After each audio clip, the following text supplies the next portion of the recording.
இங்க ஒரு விவசாயிக்கு ஆம்பளை பையன் பிறந்திருக்கான்ற செய்தி கேட்டதும் இவரு ரொம்பவே சந்தோஷப்படுறாரு. எப்பயும் ஒயின் ஷாப்ல கோட்டர் சருக்கு மட்டும் வாங்கி குடிக்கிறவரு இன்னைக்கு எனக்கு ஃபுல் தான் வேணும்னு வாங்கி குடிக்கிறாரு. பாக்குறவங்க கிட்டலாம் எனக்கு ஆம்பளை பையன் பிறந்திருக்கான்னு டான்ஸ் ஆடிக்கிட்டே சந்தோஷமா சொல்றாரு. ஆனா வீட்டுக்குள்ள வந்து பார்த்தா எல்லாருமே அமைதியா இருக்காங்க.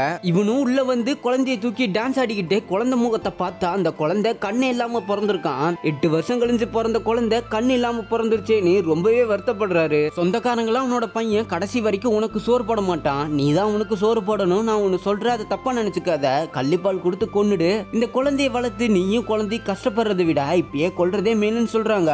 இது எல்லாத்தையும் கேட்ட குழந்தையோட அப்பங்காரன் எல்லாரும் தூங்கிட்டு இருக்கும் போது குழந்தைய தூக்கிட்டு வந்து இவங்களுக்குன்னு சொந்தமான இடத்துல அந்த குழந்தைய பத்திக்க குழி தோன்றான். அந்த குழிக்குள்ள குழந்தைய வைக்கும் போது கரெக்டா பொண்டாட்டி கறி வந்துடுறா. இந்த குழந்தைய நீ பாத்துக்க வேணாம், நான் பாத்துக்கிறேன், உனக்கு நான் இன்னொரு பையன் புள்ளைய பெத்துதானு ரொம்பவே அலறாங்க.